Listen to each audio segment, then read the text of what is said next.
하나님이 이 모든 말씀으로 일러 가라사대 너를 애굽 땅 종되었던 집에서 인도하여낸 너희 하나님 여호와로라. 아멘. 그리고 이제 똑같은 내용이 신명기에 또 있거든요. 신명기 신자가 반복한다는 뜻이에요. 신명기 그 신자가. 그래서 신명기는 다시 재차 가르치겠다 그 뜻이거든요. 그러니까 신명기는 좀 앞에 나와 있어. 5장에 신명기 5장 6절인데요. 사실은 이제 신명기에서 십계명이 몇 가지 내용이 약간 이렇게 뭐랄까 추가된 것도 있고 그래요. 그거를 여러분 꼭 기억하고 있어야 됩니다. 자, 그러면은 제가 신명기 5장 1절로 5절까지 읽을게요. 모세가 온 이스라엘을 불러 그들에게 이르시되 이스라엘아, 오늘 내가 너희 귀에 말하는 규례와 법도를 듣고 그것을 배우며 지켜 행하라. 우리 하나님 여호와께서 호렙산에서 우리와 언약을 세우셨나니 이 언약은 여호와께서 우리 열조와 세우신 것이 아니요 오늘날 여기 살아있는 우리 곧 우리와 세우신 것이라. 여호와께서 산 위 불 가운데서 너희와 대면하여 말씀하시매 그때에 너희가 불을 두려워하여 산에 오르지 못하므로 내가 여호와와 너희 중간에 서서 여호와의 말씀을 너희에게 전하였노라. 여호와께서 가라사대 6절입니다. 시작. 나는 너를 애굽 땅 종됐던 집에서 인도하여낸 너희 하나님 여호와로라. 이제 이거를 생각해야 됩니다. 성경을 읽을 때 출애굽기는 애굽에서 나온 백성들이에요. 근데 신명기는 달라졌습니다. 여러분, 달라졌어. 다 죽고 모세하고 누구예요? 갈렙, 여호수아 세 사람만 남았어요. 나머지는 자손들이에요. 그러니까 38년에서 40년이라고 보거든요. 이게 광야 기간이. 그럼 거반 이 사람들은 광야에서 태어난 사람들이라는 뜻이에요. 광야에서 태어난 사람들. 그러니까 40대 초반이다. 다 세월 떠나고. 그러니까 그 생명이 굉장히 짧았다는 의미도 있고 또 하나는 벌을 내리시는 것도 있고 아무튼 여호수아, 갈렙, 모세 외에는 없어요. 다 사라졌어요. 그래서 여기 이제 신명기 5장 거기 2절에 보면은 뭐라고 했냐면은요. 6절, 3절, 5장 신명기 5장 3절 보시면 이 언약은 여호와께서 우리 열조와 세우신 것이 아니요 그랬죠. 오늘날 여기 살아있는 우리 곧 우리와 세우신 것이다 그랬어요. 이게 뭘 강조하냐면 조상들과 세운 게 아닌 게 아니잖아요. 그때 세웠지만 이런 거예요. 이 십계명이 그때 당시에 우리 조상들에게만 해당된 말씀으로 여겨버리면 안 된다는 거예요. 우리와 연약을 맺으신 거란 거예요. 현재 우리는 이 말씀을 우리와 맺으신 계명으로 생각해야지 그때 우리 조상들에게 맺으신 거야 이런 식으로 회피하지 말라는 거예요. 그래서 이 말씀이 추가로 주어진 거예요. 그리고는 서문이 6절에 딱 들어오고 그 다음에 십계명이 쭉 오거든요. 그런 흐름을 있어요. 양쪽을 대비시키면 이제 심각합니다. 강 건너면 바로 이제 가나안 땅 들어가거든요. 이제는 본격적인 십계명의 삶을 살아야 될 판이에요 지금. 그래서 그런 구조 속에 좀 있고요. 그래서 그런데 오늘 우리가 이제 공부하는 건 뭐냐면 십계명의 다른 거는 몰라도 몇 가지 간단하게 말씀드리고는 맺을게요. 6절, 그러니까 신명기 5장 6절 그게 서문이에요. 그 다음에 아까 출애굽기 20장 2절이 서문이에요. 십계명의 서문. 하나님 직접 말씀하신 거예요. 서문도. 그렇죠? 그 서문을 누가 만들어서 추가시킨 게 아니란 말이죠. 그래서 출애굽기로 다시 넘어가면 20장 2절 말씀 봅니다. 출애굽기 20장 2절로 또 갑니다. 나는 너를 애굽 땅 종되었던 집에서 인도해낸 너희 하나님 여호와로라. 그럼 여기서 애굽 땅에서 종되었던 그 노예 생활에서 구원해 주신 나 여호와 하나님이라 이렇게 말씀하셨거든요. 뭘 강조한 겁니까? 나는 너희를 구원하였다. 나는 구원자다. 그러니까 난 너희들과 이렇게 계약을 맺고 이렇게 명령을 내릴 권한이 내게 있느니라. 너희 인정 안 되냐? 나는 너희를 구원했다. 이렇게 말씀하신 거예요. 그러니까 여러분, 십계명을 받아들일 수 있는 사람 누구냐? 구원받은 성도예요. 하나님을 창조주 하나님으로 인정하고 나를 구원하신 구주로 잘 고백한 사람들, 제대로 고백한 사람들이 십계명을 받아들인 사람이고 실행할 수 있는 사람이고 진정으로 인정한 사람들이에요. 그게 오늘 핵심입니다. 다른 것보다는.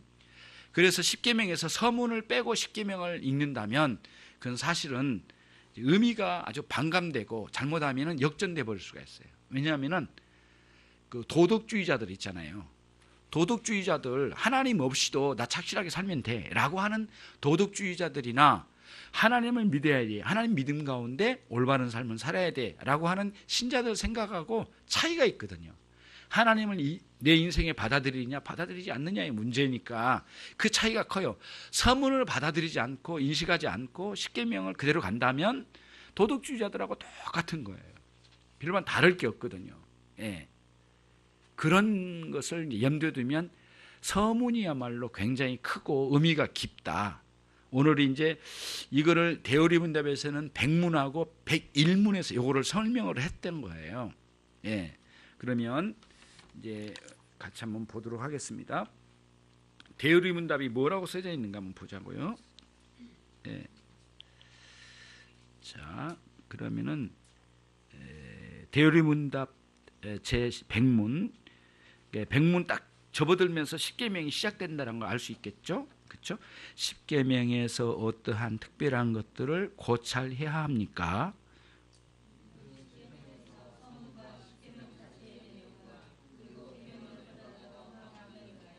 그 중에 어떤 것에 첨부된 몇 가지 이유를 고찰해야 됩니다. 그러니까 왜 서문이 첨부됐는가? 요거를 꼭 생각해 봐야 되는 거예요. 그게 지금 제가 드린 거예요. 지금 말씀드린 게 왜 그 십계명에 서문이 첨가되었는가? 십계명을 주신 분이 누구신지를 알아야 되거든요. 그래야만 계약도 맺을 수 있는 거고 명령이 명령으로 들어온 거고 의무가 의무로 들어온 거지. 만약에 그거 깨고 가면 하나님과 관계없는 종교적 의무가 무슨 의미가 있겠어요? 예수님과 나 사이에 관계없는 신앙생활에 의미가 뭐가 있겠어요? 아무 의미가 없는 거거든요.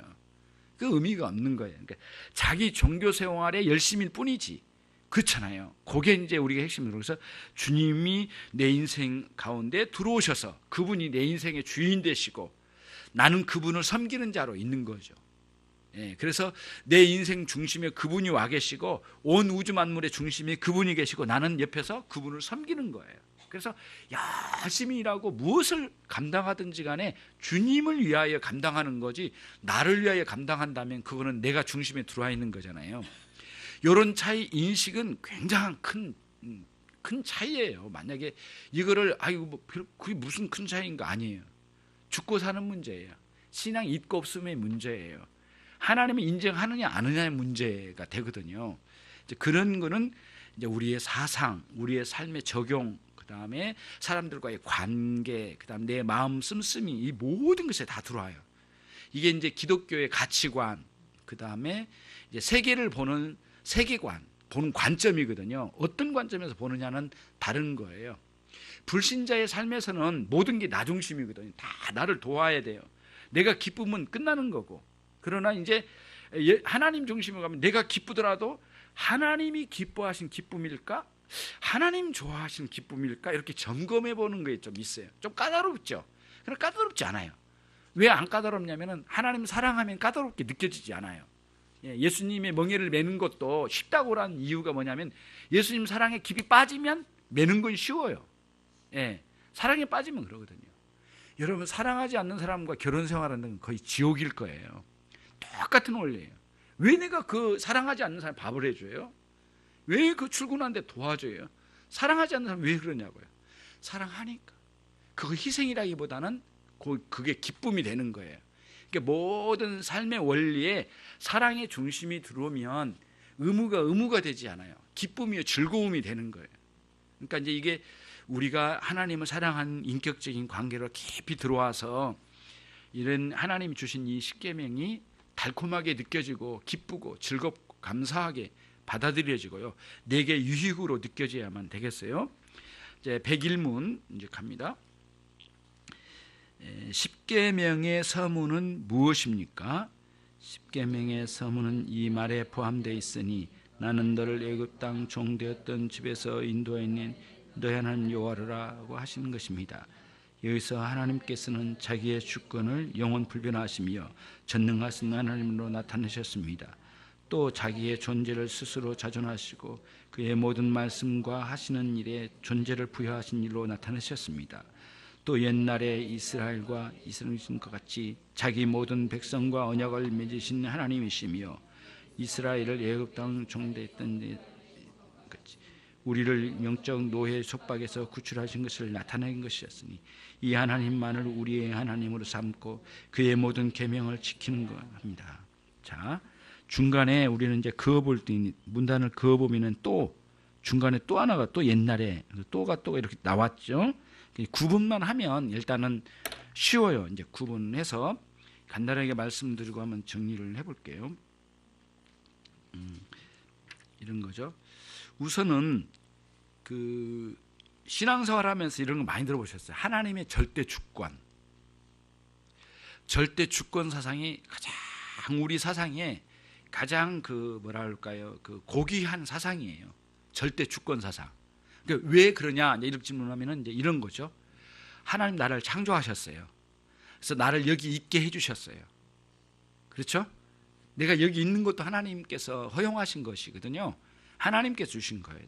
내 존재 자체를. 그리고 우리는 이제 가볍게 생각할 때는 뭐냐면 나에게 주신 것, 소유, 관계, 환경, 여건, 상태 이런 것에 대해서 나를 규정하면 안 돼요. 자, 무슨 뜻이냐면은 나는 돈이 있으니까 나는 있을만해. 그러면 안 돼요. 그리고 내 권력이 있으니까 나 이게 논현동에 살만해.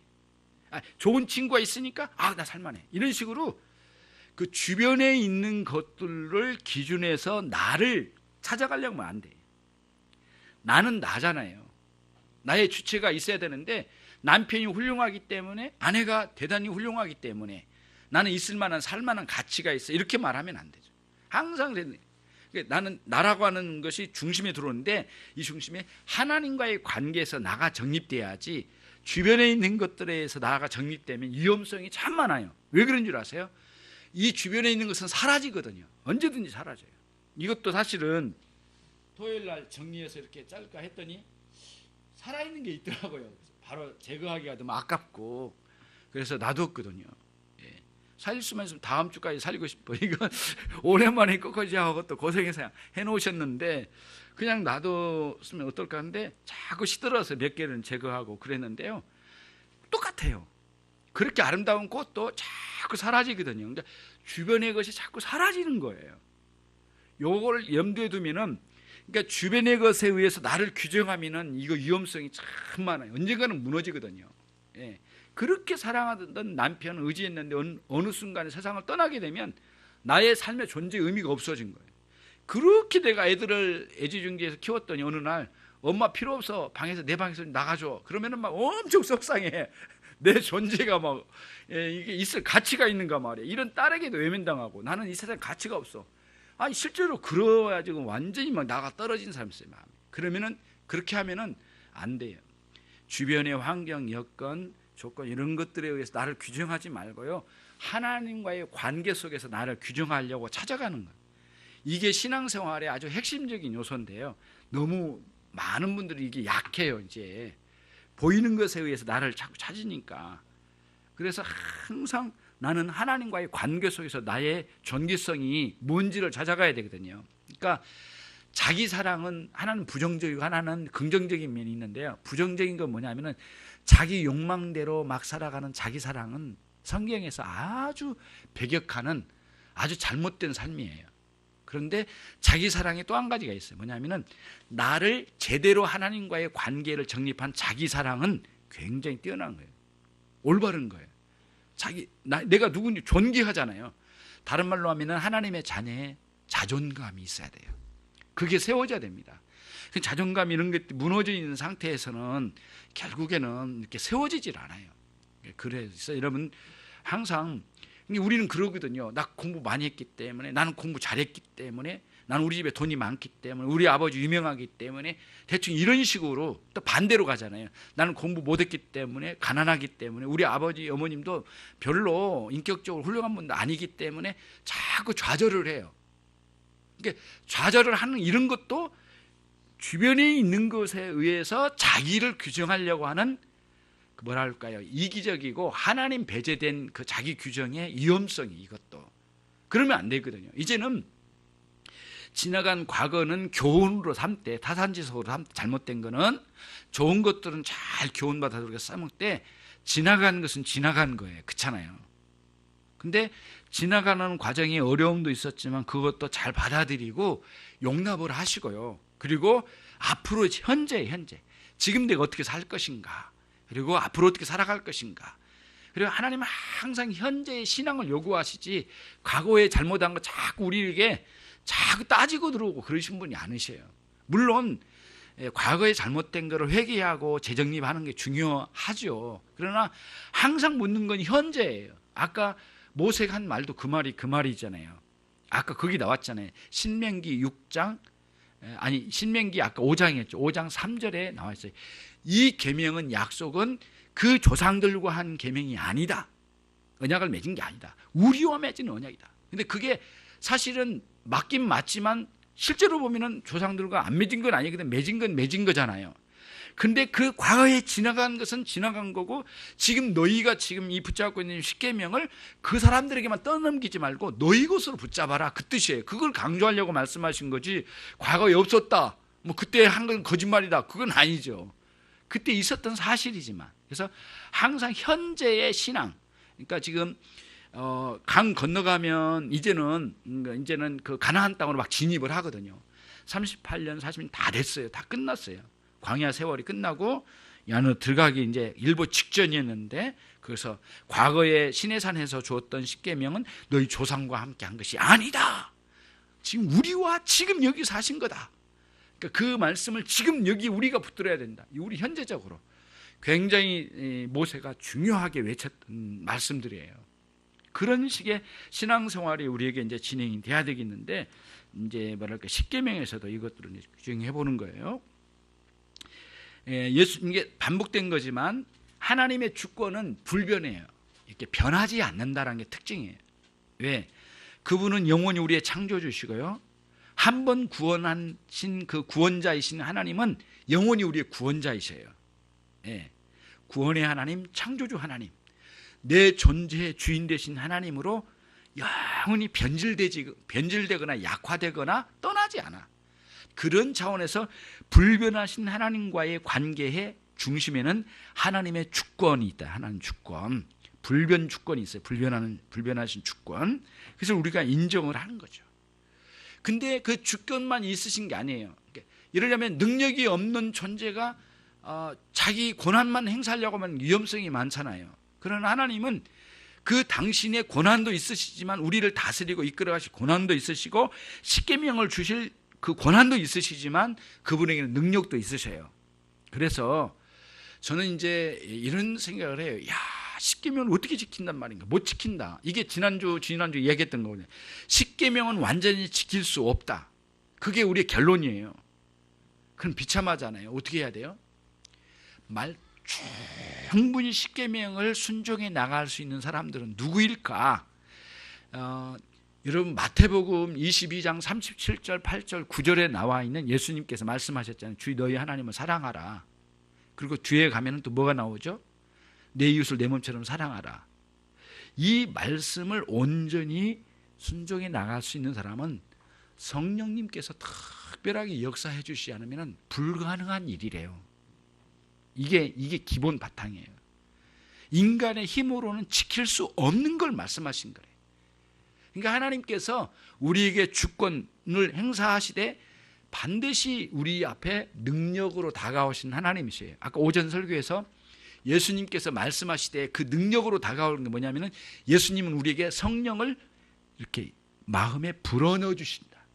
성령님을 보내주셔서 마음에 역사하시는 능력이 있으신 분으로 받아들일 때 능력이 있대요. 굉장히 놀랍게 우리의 영혼의 변화가 일어나게 되는 것이에요. 자, 그 다음에 또라고 그랬어요. 또 중간에 보면 자기의 존재를 스스로 자존하시고 그의 모든 말씀과 하시는 일에 존재를 부여하신 일로 나타내셨습니다. 그러니까 예수님은, 하나님은 스스로 존재하신 분이에요. 자존성이라고 하거든요. 자존성. 그러니까 존재의 출발도 말할 수 없는 영원전부터 계셨던 하나님, 스스로 홀로 존재하셨고요.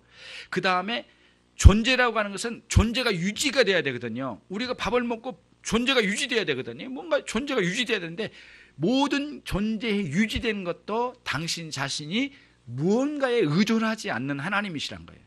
그럼 반대로 뒤집어야 됩니다. 그럼 뭐냐? 반드시 하나님 아닌 모든 존재는, 모든 존재가 의존해야 될 존재들이에요. 그냥 존재할 수 없대요.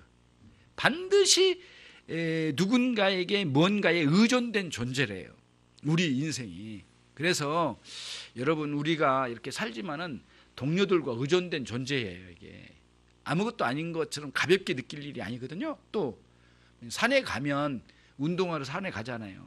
그러면 뭐랄까, 나무에서 산소가 나오고 우리가 이산화탄소를 발산하면 이 이산화탄소를 이 나무들이 먹고 다시 나무가 발산하면 우리가 이렇게 먹고, 이렇게 해서 굉장한 그 도시의 정제 역할을 뭐냐면 이 나무들이 하거든요. 사실은 나무를 더 많이 심어놔야 되는데, 그러니까 고급스러운 그 이런 뭐랄까 아파트 단지나 이런 데일수록 나무가 아주 잘 자라고 있어요. 그걸 유심히 보면 아주 나무를 잘 심어놨어요. 그런 것들을 보잖아요. 그러니까 인간이 식물과 서로 의존 관계로 존재하듯이 우리는 언제나 스스로 존재할 수 없는 존재라는 것을 말씀해 주신 거예요. 근데 하나님의 자존성을 말씀과 그분의 능력으로도 나타내신다. 마지막, 또 옛날에 이스라엘과 맺으신 것과 같이 자기의 모든 백성과 언약을 맺으신 하나님이시다. 그러니까 이 시대는 오고 가는 시대가 있잖아요. 계속 시대가 이렇게 오고 또 가잖아요. 옛 사람들은 가고 또 새로운 사람들이 오잖아요. 계속 등장해. 이번에 그러니까 이제 뭐 이런 그 선거도 사실은 어찌 보면은 그 물갈이라고 하는데 너무 사람을 물갈이한다. 좀 말이 좀 그런 것 같아. 너무 억세요, 사람이. 세상은. 그렇죠? 선거도 하나에 보면은 어떤 사람은 시대의 흐름을 따라서 가고 또 새로운 사람이 오잖아요. 이렇게 계속 흘러가는 거거든요. 우리 세대도 그러거든요. 예. 지금도 그래요, 지금. 그러니까 그 뭐랄까, 시대의 흐름에 따라서 계속 흘러가거든요. 오고 가는 모든 시대 가운데 하나님은 당신의 택한 백성을 뽑으셔서 그들에게 구원하시고 당신의 백성으로 언약을 맺으신 거예요. 그러니까 이 십계명은 현재적으로 오늘 여기에 있는 여러분들에게 맺으신 언약의 말씀이지 옛날에 구약의 사람들과 맺으신 언약이라고 말하면 안 된다는 거예요. 그런 식으로 책임 전가하거나 하나님과 관계없는 것처럼 말하면 안 된다, 그 뜻이에요. 그러면서도 물론 애굽에 종살이하던 그 삶에서 인도하신 하나님이시지만 우리 입장은 어떻게 하죠? 죄의 종되었던 삶에서 구원하신 하나님으로 인정할 때 그 십계명이 또 오늘 새롭게 와닿는 그런 마음으로 십계명을 대할 수 있게 된다. 그러므로 우리는 지켜야 할 의무로, 그리고 사랑의 의무로 잘 다가가는 거죠. 그래서 이런 염두에 두는 거예요. 믿음, 소망, 사랑이 기독교의 이제 뭐랄까요? 기독교의 모든 내용을 세 단어로 이렇게 묶어라 하면은 정답은 믿음, 소망, 사랑이에요. 그렇죠? 근데 믿음은 뭐에 해당된다겠죠?